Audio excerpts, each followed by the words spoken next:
주말마다 찾아오는 아들과 며느리, 처음엔 반가웠어요. 근데 올 때마다 용돈 챙겨가고 밥 먹고 설거지 한 번 안 하고 손주들이 집안을 쑥대밭으로 만들어 놓고 그냥 가버려요. 말 한마디 못하고 속만 썩이던 제가 어느 금요일 오후에 조용히 짐을 쌌습니다. 아무 말도 안 하고 그냥 떠났어요. 이 영상에는 그날의 이야기, 그리고 제가 여행에서 깨달은 것들을 담았습니다. 혹시 저와 비슷한 상황이신 분들 꼭 끝까지 봐주세요. 후반부에 정말 중요한 이야기가 있습니다. 혹시 이런 경험 있으세요? 주말마다 아들, 며느리, 손주까지 달고 집에 오는데 처음엔 그렇게 반가울 수가 없었어요. 아이고, 우리 손주 왔네. 손주야, 할머니 여기 있어. 하면서 앞치마 두르고 부엌으로 달려가고. 그런데 그게 한 번, 두 번, 세 번 매주 반복이 되니까 어느 순간부터는 금요일만 되면 가슴이 무거워지는 거예요. 토요일 아침에 오면 뭘 해줘야 하나, 며느리 뭐 먹고 싶다고 하면 또 뭘 차려야 하나, 손주 간식은 뭘 사놔야 하나. 그리고 올 때마다 아들이 슬그머니 어머니 요즘 좀 빠듯해서요 하면서 손 내미는 거. 그게 한두 번이 아니에요. 매주예요, 매주. 밥 다 먹고 나면 며느리는 소파에 누워서 휴대폰 보고 아들은 TV 보고 손주들은 집 안을 운동장처럼 뛰어다니고 설거지는 제가 다 해요. 청소도 제가 다 해요. 그러다 저녁 되면 어머니, 저희 이제 갈게요 하고 훌쩍 가버리는 거예요. 남는 건 쌓인 그릇이랑 흐트러진 집이랑 텅 빈 제 지갑이랑. 저 그날 결심했어요. 더 이상 이렇게 살면 안 되겠다. 금요일 오후에 조용히 짐 쌌어요. 아무한테도 말 안 하고 그냥 떠났어요. 오늘 영상에서 제가 왜 그 결심을 했는지, 혼자 떠난 그 1박 2일 여행에서 뭘 느꼈는지, 그리고 집에 돌아와서 어떻게 됐는지 다 말씀드릴 거예요. 그리고 영상 후반부에는 이런 상황에 처한 분들이 꼭 알아두셔야 할 정말 중요한 이야기도 드릴 거니까 지금 바로 나가시면 절대 안 됩니다. 끝까지 꼭 봐주세요. 여러분 잠깐만요.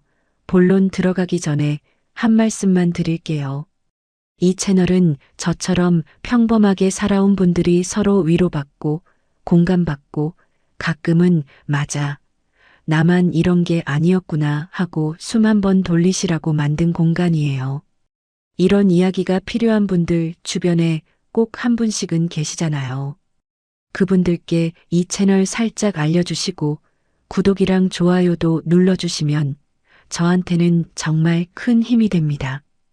진심으로 감사드려요. 제가 지금 63이에요. 남편은 5년 전에 먼저 떠났고요. 그래서 지금 아파트에 혼자 살아요. 국민연금 120만 원이랑 남편 유족연금 조금, 그거 합쳐서 한 달에 150만 원 안팎으로 살고 있어요.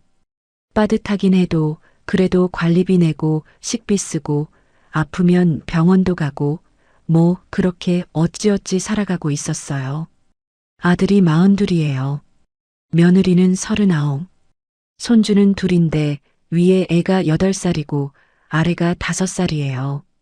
아들은 중소기업 다니고 며느리는 파트타임으로 일한다고는 하는데 뭐 하는지는 저도 잘 몰라요. 사는 데는 여기서 버스로 한 30분 거리예요. 그렇게 먼 것도 아닌데 주말마다 와요. 매주. 처음에는요, 정말 기다렸어요.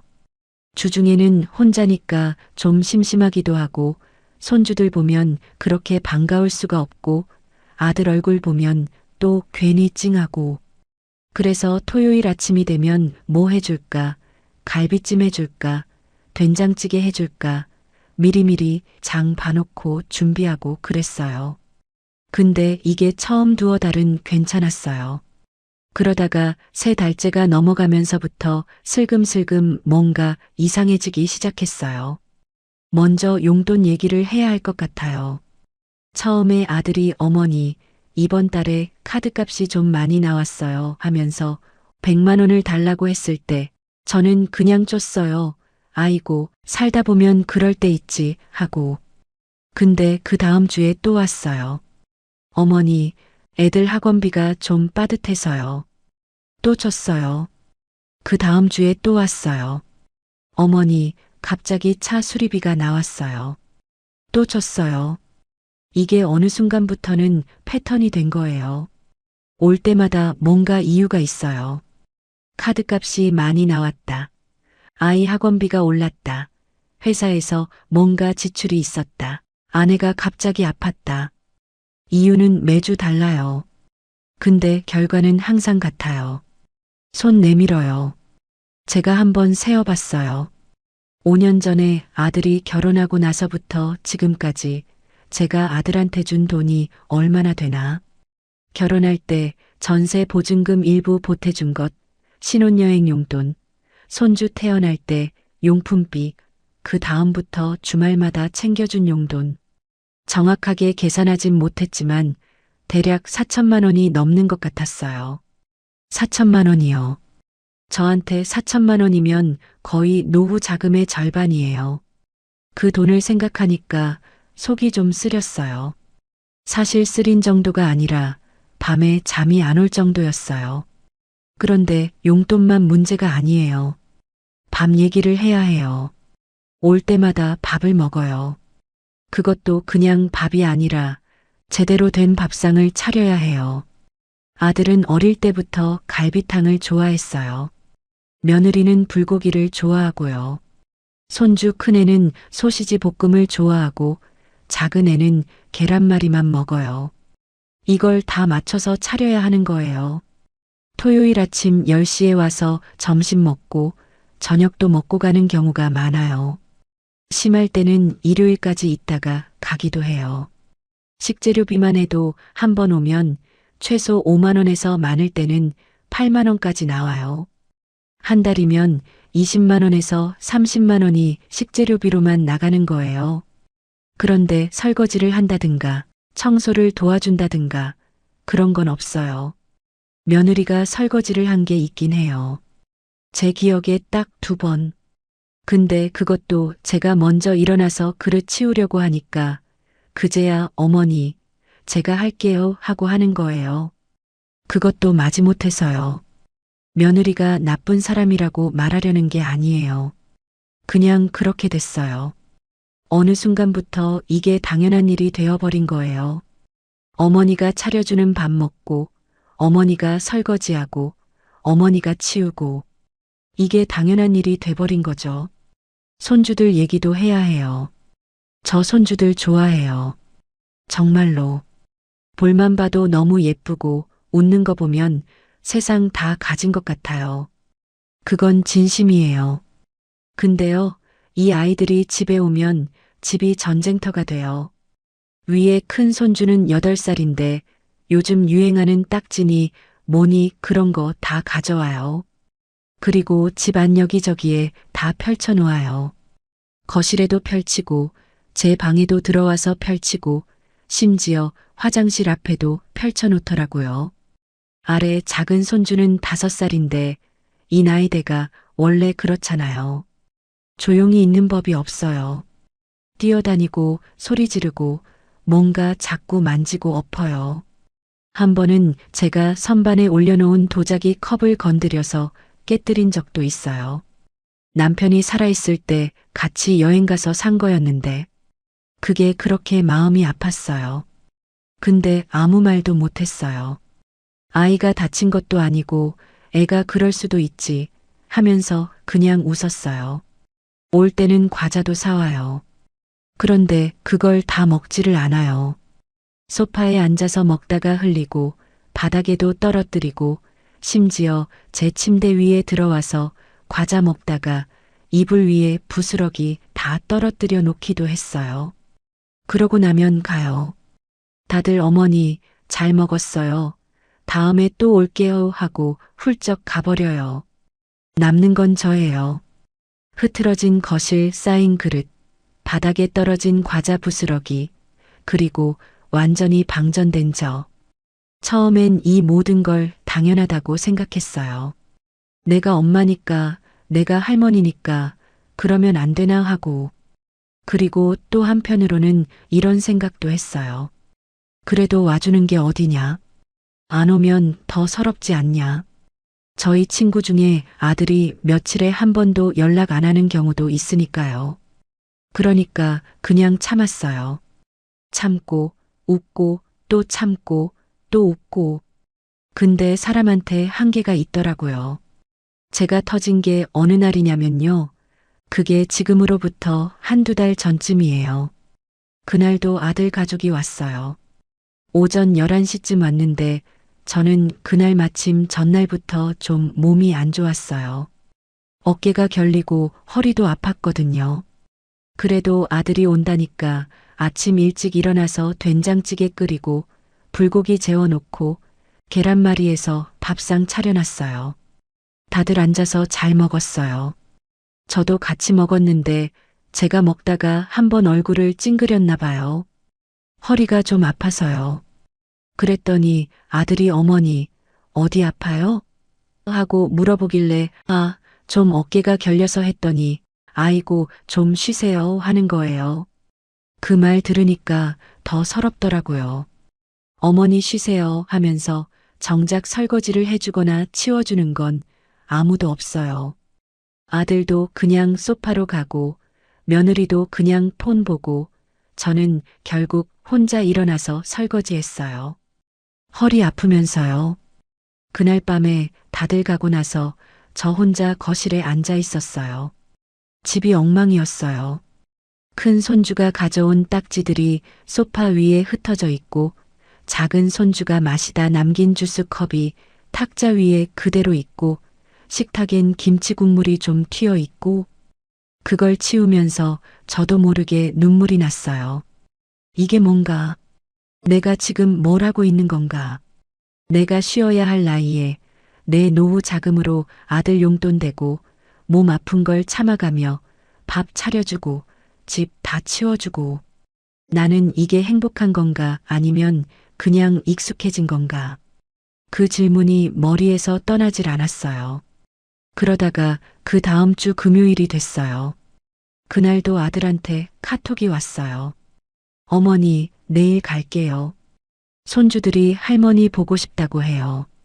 평소 같았으면 저는 바로 그래, 와라 하고 답했을 거예요. 근데 그날은 달랐어요. 그 카톡을 보는 순간 뭔가 딱선이 그어지는 느낌이 들었어요. 나 지금 어디 가야겠다. 그 생각이 드는 순간 저는 이미 일어나서 장롱문을 열고 있었어요. 작은 캐리어 꺼냈어요. 옷 두어 벌 넣고 세면도구 챙기고 여행용 충전기 넣고 그게 다예요. 채 20분도 안 걸렸어요. 아들한테 답장은 안 했어요. 그냥 캐리어 끌고 나왔어요. 혹시 제가 너무했나요? 아들한테 연락도 안 하고 그냥 떠난 게 나중에 생각해 보니까 그게 좀 걸리긴 했어요. 근데 그 순간에는요, 그냥 한 번은 내가 없어 봐야 뭔가 알지 않겠냐. 그런 생각밖에 없었어요. 말로 하면 뭐가 달라지나 아들은 또 알겠어요. 하고 다음 주에 또 올 텐데. 그냥 없는 걸 보여주는 게 낫겠다 싶었어요. 역으로 갔어요. 어디 갈지는 미리 정하지 않았어요. 역 앞 전광판 보다가 충동적으로 기차표 샀어요. 남해 쪽으로 가는 거 있길래 그냥 그거 샀어요. 예전에 남편이랑 한번 가보고 싶다고 했던 데인데 같이 못 갔었거든요. 기차 탔어요. 창가 자리에 앉아서 바깥을 내다봤어요.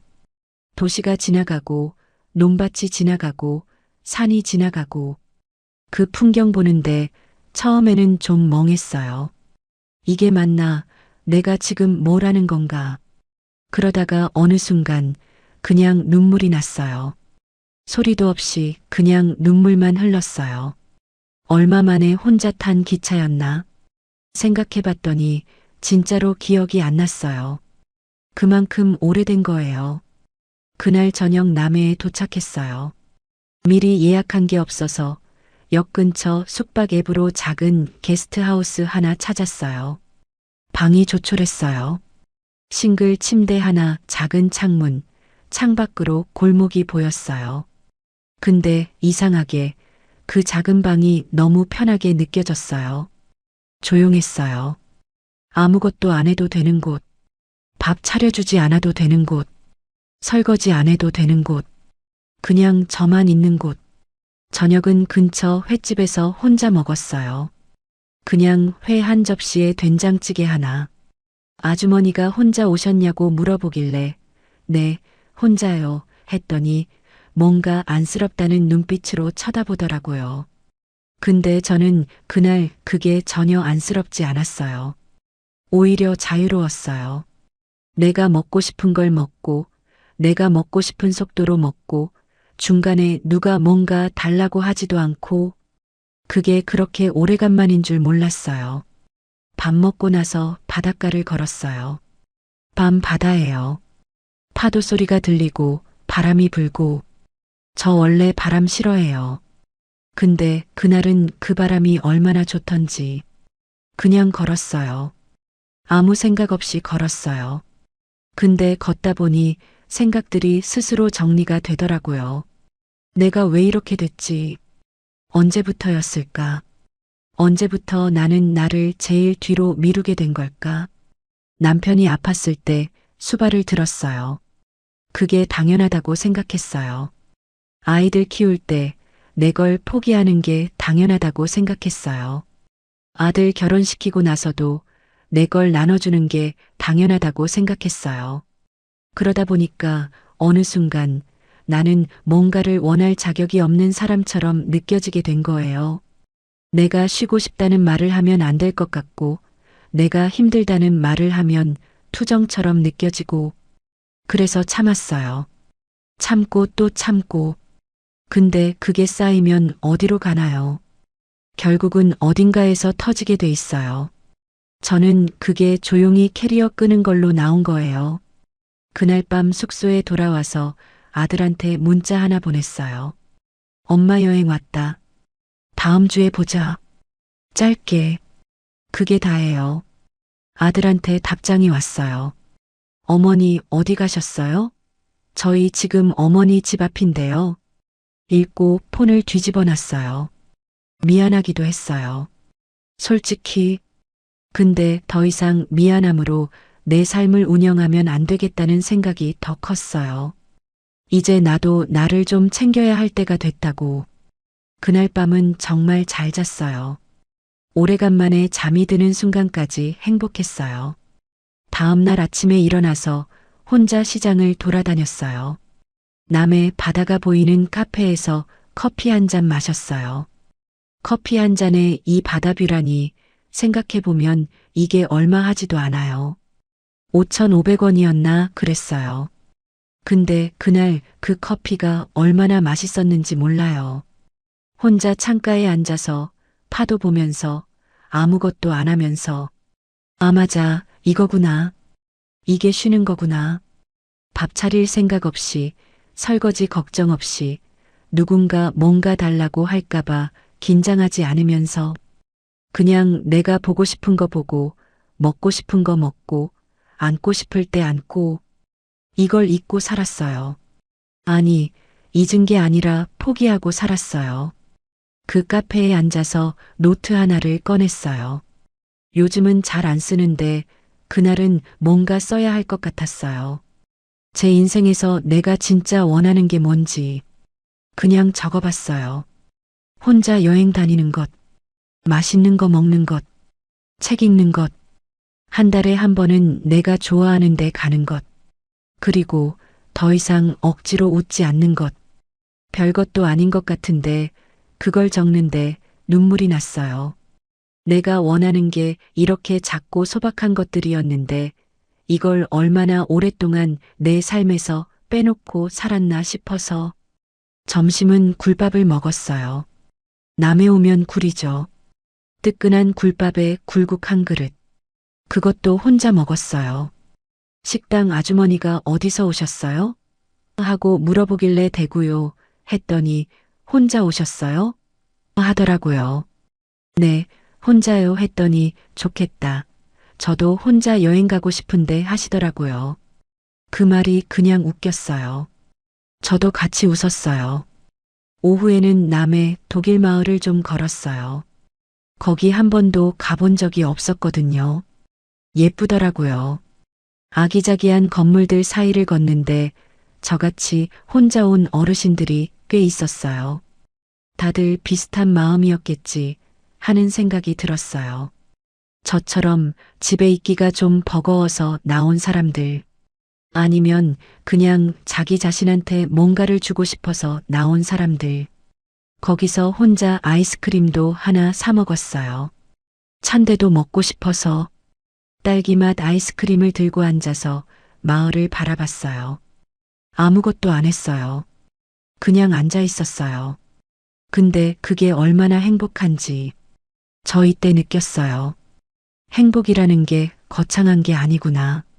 누군가 내 옆에 있어야 행복한 게 아니구나. 아이스크림 하나 들고 조용히 앉아 있는 이 순간이 이미 행복이구나. 그날 오후 늦게 집으로 돌아왔어요. 돌아오는 기차 안에서 가면서 생각해놨던 게 있어요. 이제 어떻게 할 건지.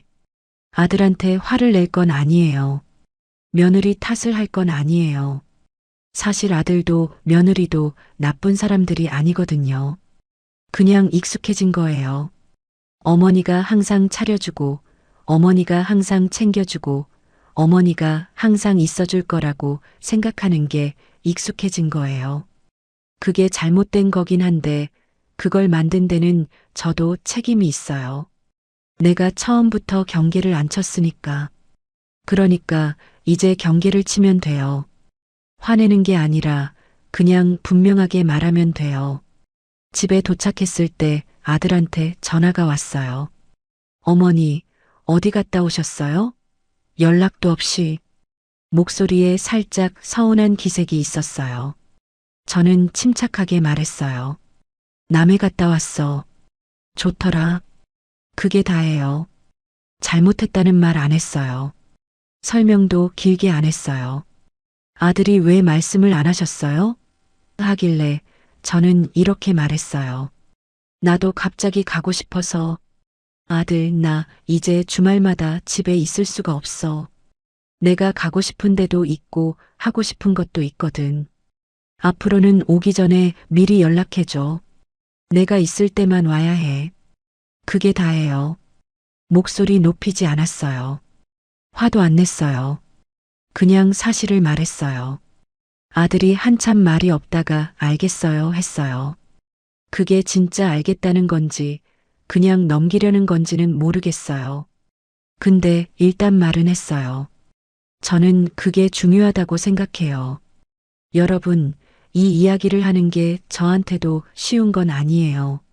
아들 욕하는 것처럼 들릴까봐 솔직히 좀 망설였어요. 근데 이거 영상 찍으면서 생각한 거 하나가 있어요. 이런 이야기가 저한테만 있는 게 아닐 것 같다는 거예요. 실제로 한국통계청에서 나온 자료를 보면요. 60대 이상의 부모 중에 성인 자녀에게 경제적 지원을 하고 있는 비율이 절반이 넘어요. 절반이요. 그것도 매달이에요. 그리고 그 지원을 받는 성인 자녀 중에 본인이 경제적으로 어렵다고 느끼는 비율이 실제로 낮다는 통계도 있어요. 그러니까 어떤 경우에는 어렵기 때문이 아니라 줄 수 있는 부모가 있으니까 받는 거예요. 이게 나쁜 거냐, 좋은 거냐를 저는 판단하고 싶지 않아요. 근데 이 과정에서 부모가 소진되고 있다는 건 문제예요. 몸이 소진되고, 마음이 소진되고, 지갑이 소진되고. 제 친구 중에 한 명은요, 아들 전세 보증금 대주고, 며느리 부모 생일 선물까지 사줬는데, 정작 본인이 무릎 수술 받을 때 아들이 병원에 한 번도 안 왔다고 해요. 오면 회사 빠져야 한다고. 그걸 들었을 때 저 정말 마음이 아팠어요. 또 다른 친구는 주말마다 손주 봐주느라 본인의 건강검진을 1년 넘게 못 받고 있대요. 손주 보는 날이 검진 예약 날이랑 자꾸 겹쳐서. 근데 그걸 아들한테 말하면 미안할 것 같아서 그냥 검진을 미룬대요. 이게 말이 되나요? 건강검진을 손주 돌봄 때문에 1년을 미루는 게 우리가 언제부터 우리 자신을 이렇게 뒤로 미루게 된 걸까요? 제가 여행 갔다 와서 한 가지 결심한 게 있어요. 나를 제일 먼저 챙기자. 이게 이기적인 게 아니에요. 내가 먼저 건강하고 내가 먼저 행복해야 아들한테도 손주한테도 좋은 에너지를 줄 수 있어요. 내가 다 소진되면 아무것도 줄 수가 없어요. 비행기가 이륙할 때 승무원이 뭐라고 하냐면요. 비상 상황에서 산소 마스크는 자기 자신이 먼저 쓰고 그 다음에 아이를 도우라고 해요. 이게 처음에는 이기적인 것처럼 들리잖아요. 근데 그게 아니에요. 내가 먼저 쓰러지면 아이를 도울 수가 없어요. 그래서 나를 먼저 챙겨야 하는 거예요. 우리 삶도 마찬가지예요. 내가 먼저 쉬어야 해요. 내가 먼저 밥 먹고 싶은 거 먹어야 해요. 내가 먼저 가고 싶은데 가야 해요. 그래야 아들한테도 손주한테도 진짜로 좋은 걸 줄 수 있어요.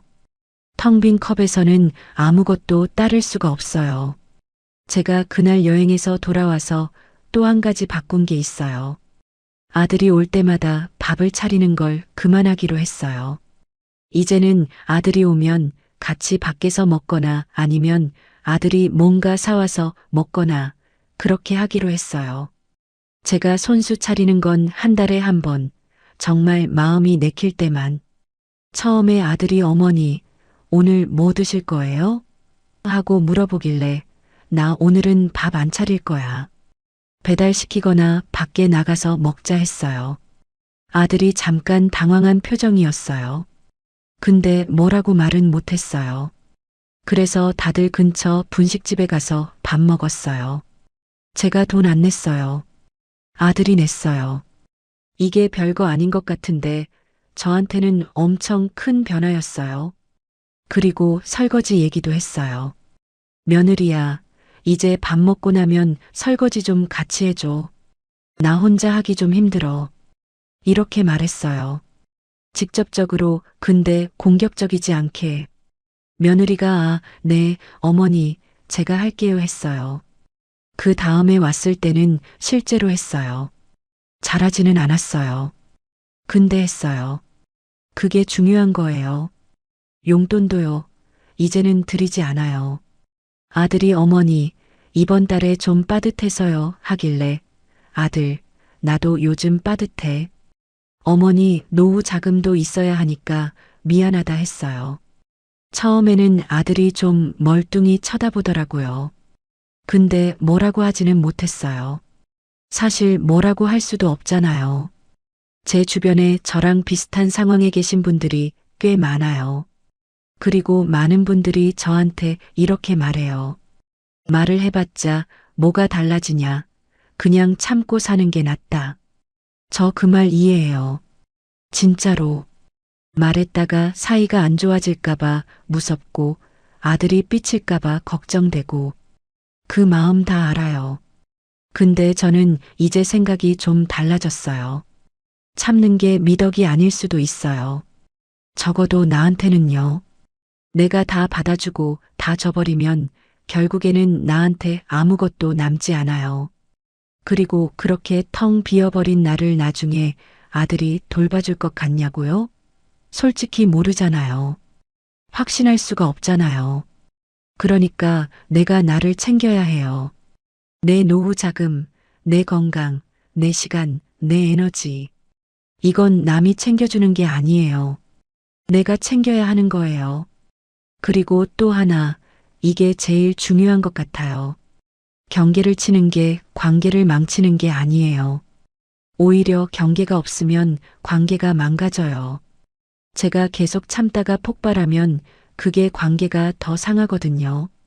말로 분명히 하는 게 훨씬 낫고 훨씬 어른스러운 방법이에요. 저 그날 여행에서 돌아와서 또 한 가지 시작한 게 있어요. 한 달에 한 번 혼자 여행 가기. 거창하지 않아도 돼요. 가까운 데도 좋아요. 당일치기도 좋아요. 근처 온천이든 바닷가든 산이든 그냥 나를 위해서 뭔가 하는 시간을 만들기로 했어요. 지난달에는 경주 갔어요. 첨성대 앞에 앉아서 아이스 아메리카노 마셨어요. 이번 달에는 전주 갔어요. 전주 한옥마을 구경하고 비빔밥 먹었어요. 진짜 맛있었어요. 다음 달에는 강릉 갈 생각이에요. 이 여행들이 뭘 해결해 주진 않아요. 아들이 갑자기 변하거나 며느리가 설거지를 솔선수범해서 하거나 그런 건 아니에요. 근데요, 제가 달라졌어요. 내가 달라지면 관계가 달라지더라고요. 내가 조금 더 여유로워지니까 아들이 왔을 때 덜 예민해지고 덜 지치고 더 즐길 수 있게 됐어요. 자식들한테 아무것도 안 해주겠다는 게 아니에요. 그냥 나도 챙기면서 하자는 거예요. 나를 소진시키지 않는 선에서 하자는 거예요. 그게 사실 더 지속 가능한 방법이에요. 내가 쓰러지면 아무것도 못 해주잖아요. 혹시 지금 이 영상 보시면서 아, 이거 내 얘기다 하시는 분 계신가요? 아마 꽤 많으실 것 같아요. 주변에 물어봐도 비슷한 이야기가 많거든요. 그분들한테 드리고 싶은 말이 있어요. 혼자 감당하지 않으셔도 돼요. 그리고 나를 먼저 챙기는 게 잘못된 게 아니에요. 우리 세대가 희생을 너무 당연하게 배워왔어요. 부모한테 희생하고, 남편한테 희생하고, 자식한테 희생하고. 근데 이제 우리 차례예요. 우리가 우리 자신한테 뭔가를 줄 차례. 나이 60 넘어서도 꿈이 있어야 해요. 가고 싶은 데가 있어야 해요. 먹고 싶은 게 있어야 해요. 그게 창피한 게 아니에요. 그게 살아있다는 거예요. 여행 갔다 오고 나서 아들이 한 번 더 왔어요. 이번엔 미리 연락했어요. 올 거냐고 물어보고 제가 괜찮다고 하니까 왔어요. 와서는 아들이 뭔가 어색한지 처음에는 좀 조용했어요. 근데 저도 예전처럼 바쁘게 움직이지 않았어요. 그냥 같이 앉아서 차 마셨어요. 이번엔 아들이 배달시켰어요. 피자 시켰는데 손주들이 좋아하더라고요. 식사 끝나고 며느리가 그릇 치웠어요. 아들이 음식 쓰레기 봉지 묶었어요. 저는 그냥 소파에 앉아 있었어요. 그게 얼마나 편하던지. 그리고 아들 가고 나서 집이 그전보다 훨씬 덜 흐트러져 있었어요. 완전히 깔끔하진 않았지만 그래도 제가 매번 뭔가를 다 해줬으니까 그게 당연한 줄 알았던 거예요. 내가 빠지니까 뭔가를 해야 한다는 걸 알더라고요. 이게 가족이에요. 내가 다 해주면 그게 당연해지고 내가 한 발 빠지면 그제야 움직여요. 그게 나쁜 사람들이어서가 아니에요. 그냥 사람이 그래요. 해줄 사람이 있으면 기대는 게 사람이에요. 그러니까 내가 경계를 안 치면 아무도 안 쳐줘요. 마지막으로 이런 이야기 하나 더 드릴게요. 제가 여행에서 만난 다른 어르신 이야기예요. 독일 마을 카페에서 커피 마시다가 옆자리에 혼자 앉으신 70대 할머니를 만났어요. 저처럼 혼자 오셨더라고요. 말을 걸었더니 본인도 비슷한 사연이라고 하셨어요. 아들 가족이 주말마다 오는데 본인은 이제 둘째, 넷째 주말마다 혼자 어딘가 나와 있는다고. 처음에 아들이 막 뭐라 했는데 지금은 그냥 놔두더라고 하시면서 웃으셨어요. 그 웃음이 얼마나 시원하던지. 그게 지쳐서 웃는 웃음이 아니라 진짜 자유로운 사람의 웃음이었어요. 저도 저렇게 되고 싶다 생각했어요. 그 할머니가 저한테 이런 말씀을 하셨어요. 내가 좋아야 남도 좋고 내가 먼저야. 짧은 말인데 그게 그날 제일 오래 마음에 남았어요. 내가 먼저예요. 그게 이기적인 게 아니에요. 그게 현명한 거예요. 그게 지속 가능한 사랑의 방법이에요. 오늘 이 이야기 어떠셨어요? 혹시 들으시면서 마음이 찡하셨다면 그건 아마 이게 남의 이야기가 아니기 때문일 거예요. 저도 알아요. 말하기 쉬운 게 아니에요. 아들한테, 며느리한테 경계를 친다는 게, 그냥 주는 게, 그냥 참는 게 더 편할 때도 있어요. 근데요, 지금 이 순간에 편한 것이 나중까지 편한 것은 아닐 수 있어요. 오늘 딱 한 가지만 해보시면 어떨까요? 내가 오래도록 미뤄왔던 것 하나를 이번 주말에 해보는 거예요. 가고 싶었던데, 먹고 싶었던 거, 보고 싶었던 거, 거창하지 않아도 돼요. 집 근처 카페에서 혼자 커피 한 잔도 충분해요. 그 한 시간이 나를 다시 나로 만들어줄 수 있어요. 그리고 혹시 오늘 이 이야기가 도움이 되셨다면 주변에 비슷한 상황이신 분들께 이 영상 살짝 보내주세요. 말로 하기 어려운 걸 대신 전해줄 수 있을 거예요. 저도 앞으로 계속 이런 이야기 나눌 거예요. 혼자 여행 가는 이야기, 노후를 똑똑하게 사는 이야기, 나를 잃지 않으면서 가족과 잘 지내는 이야기. 다음 영상도 기대해 주세요. 이 채널이 여러분 삶의 작은 위로가 되고 작은 용기가 되길 바랍니다. 오늘도 끝까지 함께 해주셔서 진심으로 감사드립니다. 우리 또 만나요. 혹시 이런 기도 해보신 적 있으세요? 하느님, 저 제발 오래오래 살게 해주세요가 아니라 너무 오래 살지는 않게 해주세요라고요. 이게 무슨 말도 안 되는 소리냐고요? 그런데 지금 60대, 70대 어르신들한테 직접 물어보면 진짜로 이렇게 대답하시는 분들이 엄청나게 많아요. 돈이 무섭냐고요? 물론 무섭죠. 그런데 그것보다 훨씬 더 무서운 게 있다고 하세요. 바로 내가 너무 오래 사는 것이에요. 돈은 바닥났는데 몸은 살아있고 기억은 흐릿해지는데 심장은 계속 뛰고 자식한테 손 벌리기 너무 미안한데 이 몸은 혼자서 아무것도 못하는 그 상황 말이에요. 오늘 이 영상에서는 어르신들이 절대 쉽게 꺼내지 않는 마음속 가장 깊은 곳에 그 두려움을 솔직하고 담담하게 풀어볼 거예요. 영상 후반부에는 그럼에도 불구하고 잘 살아가고 계신 어르신들의 진짜 지혜도 담겨 있으니 끝까지 보시면 오늘 하루가 분명 달라지실 거예요. 절대 후회 없으실 겁니다. 오늘 이 영상이 마음에 조금이라도 닿으셨다면 구독 버튼 한번, 좋아요 하나 눌러주세요.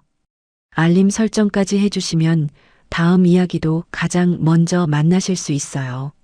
진심으로 감사드립니다. 경기도 수원에 사시는 박칠순 할아버지, 올해 73살이세요. 젊었을 때는 건설 현장에서 20년 넘게 일하셨고 그 땀으로 자녀 셋 다 대학까지 보내셨어요. 퇴직하실 때 퇴직금도 꽤 받으셨고 국민연금도 월 85만 원 나오거든요. 주변에서는 박 씨는 노후 준비 잘 됐다는 소리도 들었어요. 그런데 요즘 할아버지가 자주 하시는 말씀이 있어요. 나는 솔직히 그냥 적당한 때 가고 싶어. 너무 오래 살면 어떡하나 그게 더 겁나. 처음 이 말을 들었을 때 옆에 있던 아들이 얼마나 당황했겠어요. 아버지, 무슨 그런 말씀을 하세요. 하고 핀잔을 줬대요. 그런데 할아버지 말씀이 죽고 싶다는 게 아니에요. 그냥 너무 오래 비참하게 자식한테 짐이 된 채로 살고 싶지 않다는 거예요. 이 두 가지는 완전히 다른 이야기예요. 이 차이를 이해하는 게 오늘 이야기의 시작입니다. 우리나라 통계청 자료를 보면요. 지금 한국 남성의 기대 수명은 평균 81세, 여성은 평균 86세예요. 근데 여기서 중요한 숫자가 하나 더 있어요. 바로 건강수명이에요. 건강수명은 큰 질병이나 장애 없이 건강하게 살 수 있는 기간인데 남성은 대략 65세 정도, 여성은 65에서 67세 정도예요. 이게 무슨 말이냐면 평균적으로 사람들이 마지막 15년에서 20년은 어딘가 아프거나 불편한 몸으로 산다는 거예요. 15년이요. 5년도 아니고 10년도 아니고 무려 15년에서 20년이에요. 그 시간 동안 얼마나 많은 돈이 필요할까요? 전문가들이 계산한 노인 1인 기준 월 최소 생활비가 150만 원에서 200만 원 정도래요. 근데 몸이 아파서 요양병원이라도 가게 되면 이야기가 달라져요. 요양병원 비용이 본인 부담금만 따져도 월 100만 원에서 150만 원은 기본이고 시설에 따라서는 월 250만 원, 300만 원까지 훌쩍 넘어가요. 치매가 오거나 중풍이 오면 더 올라가죠. 거기에 약가, 기저귀가, 간병인 비용까지 더하면 한 달에 400만 원, 500만 원도 모자랄 수 있어요. 자, 그러면 국민연금 80만 원에서 150만 원 받으시는 분들은 어떻게 해요? 퇴직금 다 쓴 분들은요? 자식들한테 손을 벌리는 수밖에 없잖아요. 근데 그게 어르신들한테는 죽는 것보다 더 무서운 일이에요. 진짜로요. 부산에 사시는 이금순 할머니, 올해 71살이에요. 남편은 67세에 암으로 먼저 세상을 떠나셨어요. 지금 혼자 사세요. 아들 둘 다 서울에 있고 1년에 명절 때 한두 번 보는 게 전부예요. 할머니 수입은 남편 유족연금 60만 원이 전부예요. 할머니가 언젠가 혼자 앉아서 이런 말씀을 하셨대요. 내가 80까지 살면 앞으로 9년 남았잖아. 그 9년 동안 이 돈으로 버텨야 하는데 90까지 살면 20년이야. 20년을 이 돈으로 어떻게 살아? 그리고 나중에 몸이라도 아프면 그때는 애들한테 손 벌려야 하는데 그게 진짜 겁니다. 빨리 가는 게 낫지. 이 말을 들은 큰아들이 나중에 인터뷰에서 이렇게 말했어요. 그때 엄마 말이 그냥 넘어가는 소리인 줄 알았는데 이제 보니까 진짜 엄마 마음이었던 거예요. 그게 너무 마음이 아파요. 이게 지금 대한민국 노후의 현실이에요. 뉴스에서 말하는 숫자가 아니라 이분들이 실제로 자기 침대에 누워서 혼자 부엌에서 밥 먹으면서 혼자 새벽에 잠 못 이루면서 하는 생각들이에요. 일본에서는 이미 이런 현상에 이름을 붙였어요. 장수 리스크라고 해요. 오래 사는 것 자체가 하나의 위험 요소가 된 거예요. 일본도 한국처럼 고령화가 빠르게 진행됐는데 일본의 연구 결과를 보면 65세 이상 노인 중에서 본인 스스로 너무 오래 살까봐 두렵다고 답한 사람이 무려 40%가 넘어요. 절반에 가까운 수치예요. 그리고 한국은 일본보다 고령화 속도가 더 빠르거든요. 지금 한국의 60세 이상 노인 인구가 전체 인구의 25%를 넘었어요. 사람 넷 중 하나가 60세 이상이에요. 그런데 이상하지 않아요? 우리는 어릴 때부터 오래 살아야 한다. 건강하게 오래 살아야 한다고 배웠잖아요. 부모님한테도 어른들한테도 생신 케이크 앞에서도 만수무강하세요라고 했잖아요. 근데 막상 그 나이가 되고 보니까 오래 사는 게 복이 아닌 분들이 생겨나고 있는 거예요. 왜 이렇게 됐을까요? 이게 단순히 돈 문제만이 아니에요. 물론 돈이 중요하죠. 근데 어르신들이 실제로 느끼는 두려움은 훨씬 더 복잡해요. 돈이 충분해도 두려운 것들이 있거든요. 첫 번째 두려움은 몸이 망가지는 거예요. 아무리 돈이 있어도 몸이 내 말을 안 들으면 인생이 얼마나 힘든지 아세요? 70이 넘으면 평균적으로 세계에서 4개의 만성질환을 가지고 산대요. 고혈압, 당뇨, 관절염, 심장 문제, 이런 것들이요.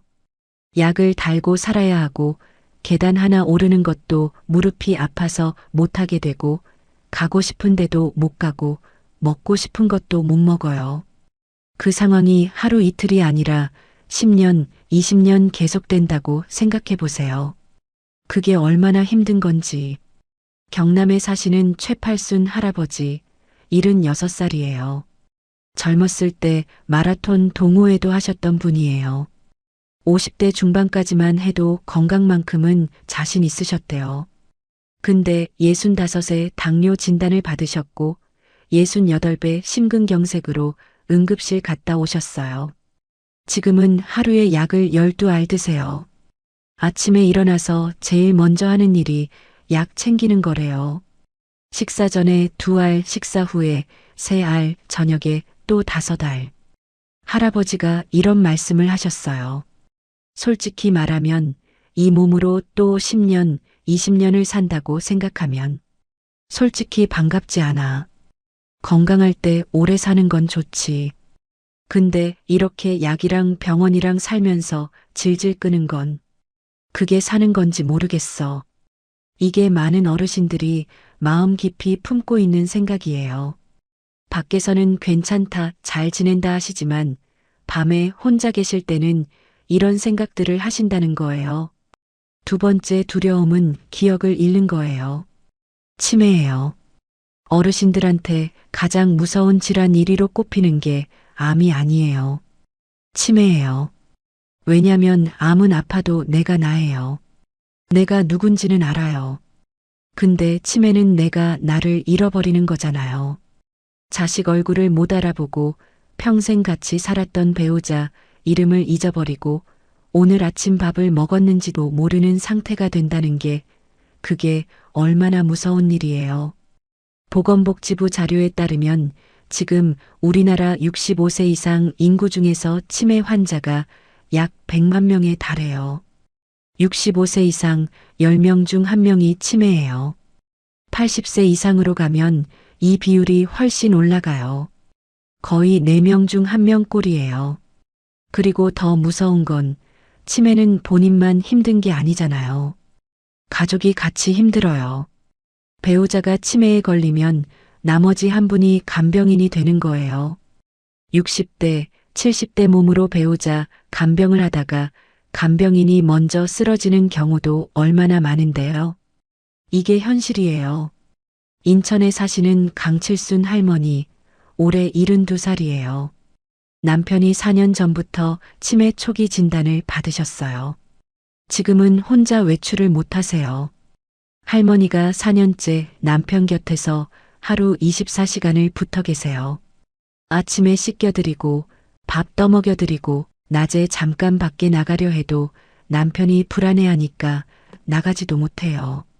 잠도 제대로 못 자요. 남편이 밤에 자다가 일어나서 밖에 나가려 하거든요. 할머니가 조용히 이런 말씀을 하셨어요. 내가 언제까지 이렇게 버틸 수 있을지. 나도 몸이 별로 안 좋거든. 근데 내가 먼저 쓰러지면 우리 영감은 어떡해.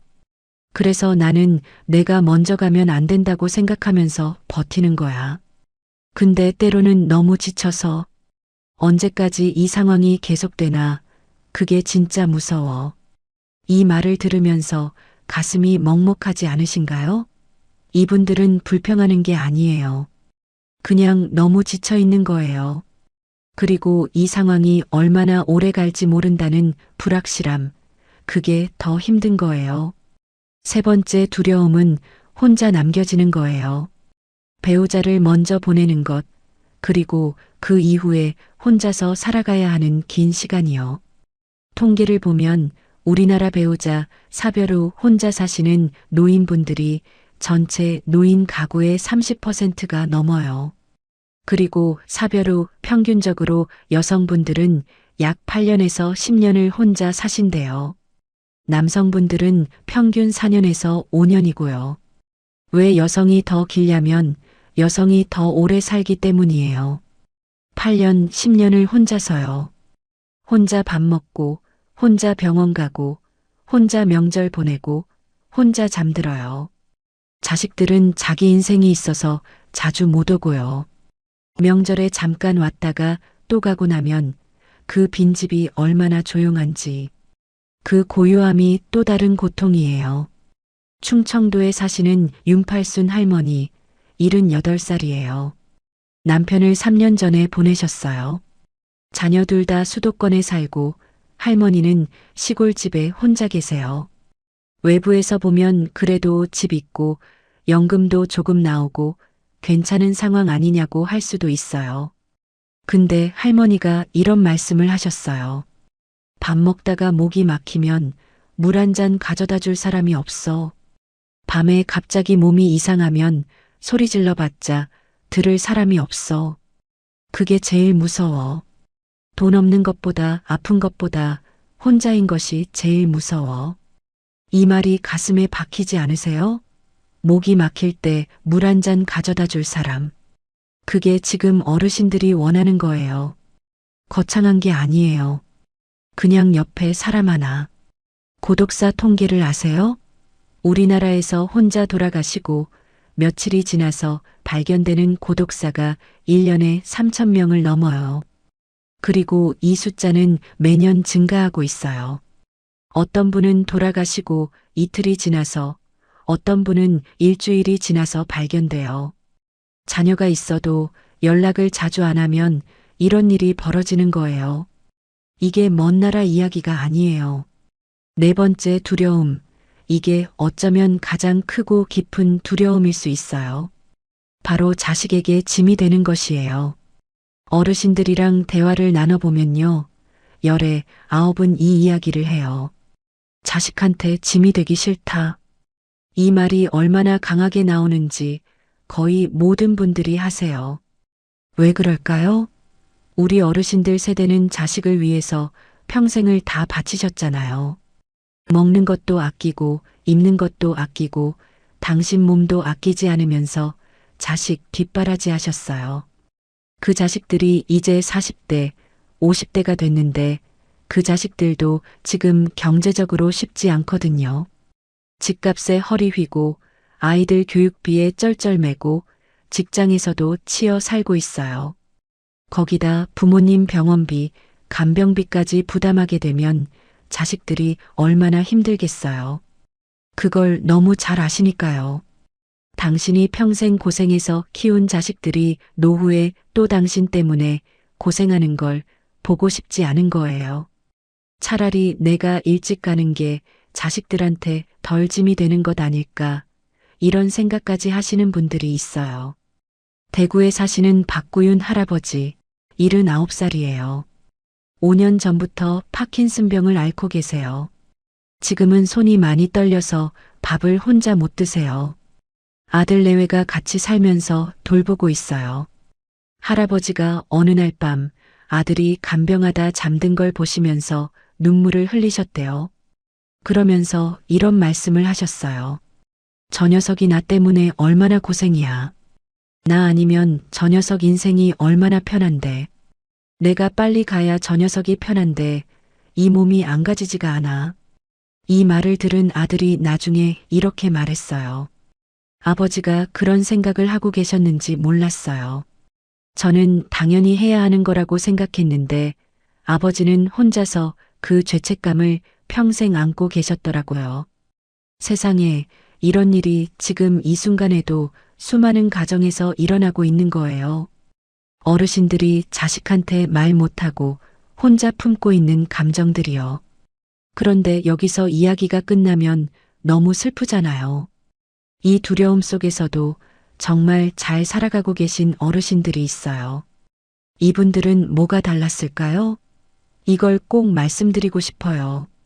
제가 만나뵌 어르신들 중에서 나이 들어서도 표정이 밝고 활기 있고 이 나이에도 사는 맛이 있다고 하시는 분들, 이분들한테는 공통점이 있어요. 거창한 게 아니에요.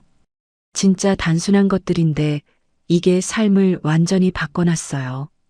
서울에 사시는 신오십 할머니, 올해 74살이에요. 남편은 7해 전에 보내셨어요. 혼자 사시고 연금도 많은 건 아니에요. 그런데 이 할머니가 진짜 재미있게 사세요. 매주 화요일 오전에는 동네 복지관 노래 교실 가시고 목요일에는 걷기 모임 나가시고 주말에는 이웃 할머니들이랑 공원에서 배드민턴 치세요. 집에서는 유튜브로 요리 배우시고 손자한테 영상 통화하시고 일기 쓰시고요. 할머니한테 혼자 사시는 게 외롭지 않으세요? 여쭤봤더니 이렇게 대답하셨어요. 외롭지, 당연히. 근데 외로우면 나가면 되잖아. 집에 있으면 더 외로워. 나가면 사람이 있어. 사람이 있으면 이야기가 있어. 이야기가 있으면 웃음이 있어. 그렇게 하루하루 보내는 거야. 거창하게 생각하면 안 돼. 오늘 하루만 생각해. 오늘 하루 재미있으면 그걸로 된 거야. 이 말이 얼마나 크게 들리던지요. 오늘 하루만 재미있으면 된다. 이거예요. 경북에 사시는 이노인 할아버지, 78살이에요. 할아버지가 66에 은퇴하시면서 텃밭을 시작하셨어요. 처음엔 별로 기대 안 하고 그냥 심심해서 시작하셨대요. 근데 지금은 그 텃밭이 할아버지 삶의 전부라고 하세요. 상추, 고추, 오이, 가지를 키우시는데 그걸 이웃들한테 나눠드리는 재미가 쏠쏠하다고 하세요. 이웃들이 할아버지 덕에 올여름 반찬 걱정 없다고 하면 그 한마디에 사흘을 기분 좋게 지낸다고 하세요. 할아버지가 이런 말씀을 하셨어요. 나한테 필요한 게 텃밭이 아니었어. 내가 필요한 사람이라는 느낌, 그게 필요했던 거야. 텃밭이 나한테 그걸 줬어. 이게 핵심이에요. 내가 아직도 누군가에게 필요한 사람이라는 느낌. 이게 있는 사람이랑 없는 사람이랑 노후가 완전히 달라요. 장수를 연구하는 학자들이 전 세계에서 사람들이 가장 오래 건강하게 사는 지역들을 분석했어요. 이 지역들을 블루존이라고 부르는데요. 일본 오키나와, 이탈리아 사르데냐, 그리스 이카리아 섬 같은 곳들이에요. 이 지역 어르신들의 공통점이 뭔지 아세요? 첫째, 매일 몸을 움직여요. 운동을 거창하게 하는 게 아니라 걷고 텃밭일하고 집안일하는 식으로요. 둘째, 공동체가 있어요. 혼자 밥 먹는 사람이 없어요. 셋째, 살아가는 이유, 즉 목적이 있어요. 오늘 일어나야 하는 이유가 있는 거예요. 넷째, 스트레스 관리를 해요. 낮잠도 자고 천천히 식사도 하고 여유를 가져요. 거창한 비법이 없어요. 돈이 많아야 한다거나 의학적인 처방이 있어야 한다거나 그런 게 아니에요. 결국 사람 냄새 나는 것들이에요. 그런데 한국의 현실은 조금 달라요. 한국 어르신들은 이런 공동체를 만들기가 점점 어려워지고 있어요. 도시화가 되면서 이웃끼리 모르는 경우가 많아지고 자녀들은 다 멀리 살고 친구들은 하나둘 먼저 떠나가고 이런 상황에서 공동체를 만든다는 게 쉬운 일이 아니에요. 그래서 요즘 어르신들 사이에서 새로운 움직임들이 생겨나고 있어요. 같은 지역 어르신들끼리 함께 사는 시니어 공동체 주택이 생겨나고 있고 동네 복지관 프로그램들이 더 다양해지고 있어요. 스마트폰으로 유튜브를 보고 카카오톡으로 친구들이랑 대화하시는 어르신들도 점점 늘어나고 있고요. 기억하세요? 아까 이야기한 수원의 박칠순 할아버지. 할아버지가 요즘은 달라지셨대요. 동네 복지관에서 스마트폰 배우기 강좌를 들으시면서 거기서 새 친구들을 사귀셨어요. 68살 배호순 씨랑 친해지셔서 요즘은 매일 아침같이 공원을 걸으신대요.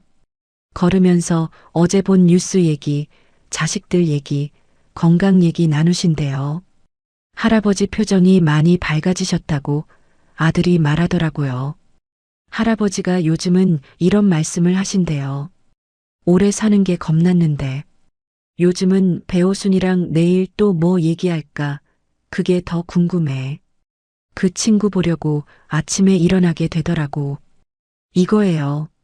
이게 바로 오늘 내일 살아가는 이유예요. 그렇다면 돈은 어떻게 해요? 현실적으로 돈 이야기를 안 할 수가 없잖아요. 맞아요.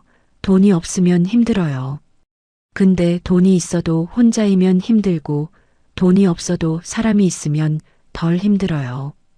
이걸 많은 어르신들이 말씀하세요. 노후에 필요한 최소한의 돈은 어떻게 마련해야 하냐고요?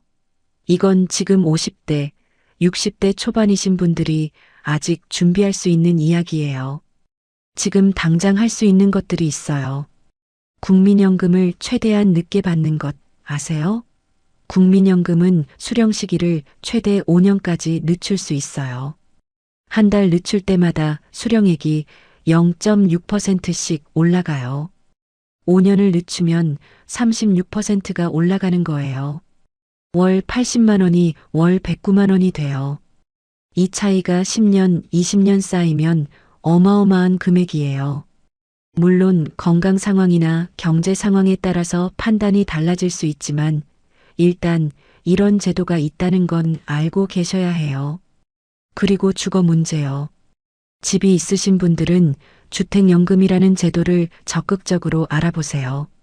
집을 담보로 맡기고 매달 연금처럼 받는 제도예요. 집에 계속 살면서 돈도 받을 수 있어요. 집값에 따라서 월 100만 원에서 200만 원, 그 이상도 받을 수 있어요. 이게 노후에 얼마나 큰 안전망이 되는지 몰라요. 또 하나, 의료비 준비예요. 실손보험, 암보험 같은 건 젊을 때 들어두는 게 유리하지만 아직 없으신 분들은 지금이라도 본인 상황에 맞는 걸 알아보세요. 그리고 노인장기요양보험, 이미 납부하고 계시잖아요. 이게 나중에 몸이 안 좋아지면 요양 서비스를 받을 수 있는 제도예요. 이 제도를 잘 활용하면 자식한테 부담을 훨씬 줄일 수 있어요. 그리고 가장 중요한 것, 지금 당장 자녀들이랑 솔직하게 대화하세요. 이게 제일 어렵고 제일 중요해요. 나중에 내가 이렇게 됐을 때 어떻게 하면 좋겠다.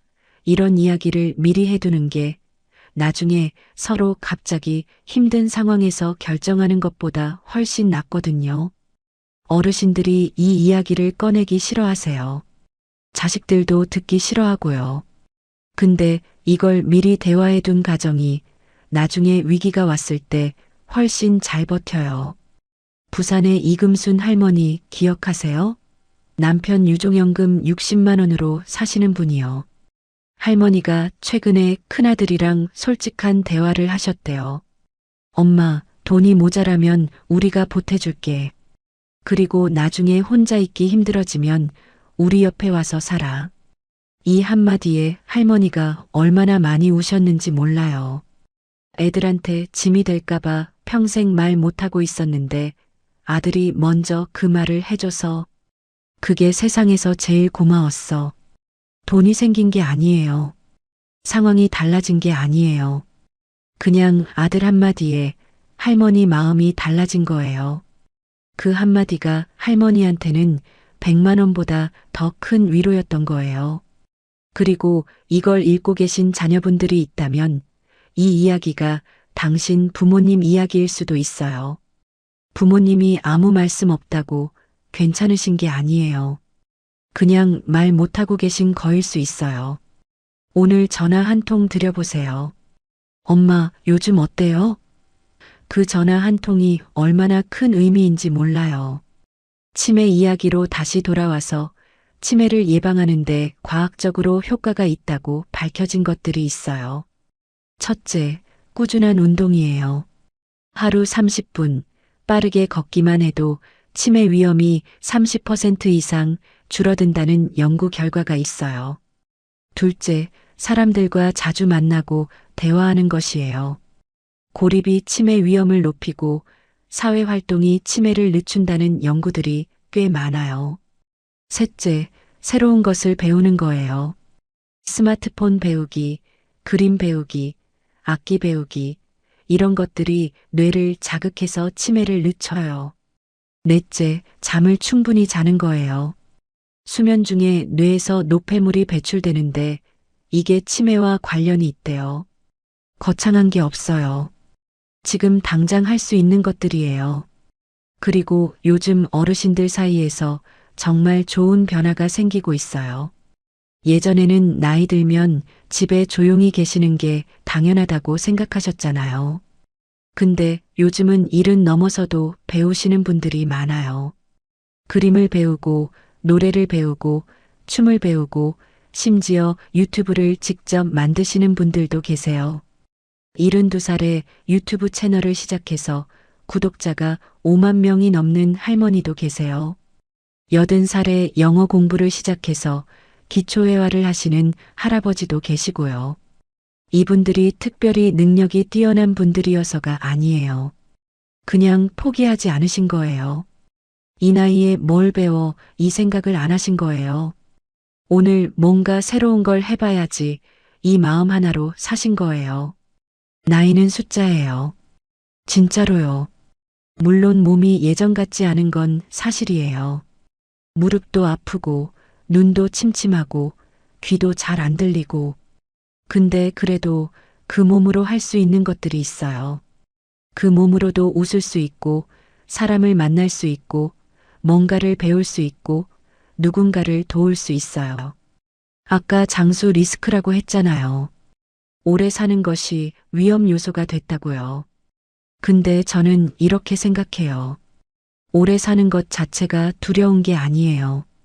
준비 없이, 관계 없이, 목적 없이 오래 사는 게 두려운 거예요. 이 세 가지, 준비, 관계, 목적이 있다면 오래 사는 것이 두려움이 아닌 선물이 될 수 있어요. 준비는 뭐냐면 재정적인 준비도 있고 심리적인 준비도 있어요. 재정적으로는 아까 말씀드린 연금, 주택연금, 보험 같은 것들이고 심리적으로는 나 혼자 있어도 괜찮다는 자립심 그리고 도움을 요청할 줄 아는 용기예요. 이상하게도 자립심이 강한 분들이 도움을 더 잘 요청해요. 내가 충분히 해봤으니까 이건 도움이 필요한 상황이라는 걸 알거든요. 관계는요, 새로 만들어야 해요. 친구들이 하나둘 떠나가고 배우자도 없고 자식들도 멀리 있다면 새로운 관계를 만들어야 해요. 동네 복지관, 종교단체, 취미 모임, 어디든 나가세요. 처음엔 어색해도 나가보면 거기도 다 사람이에요.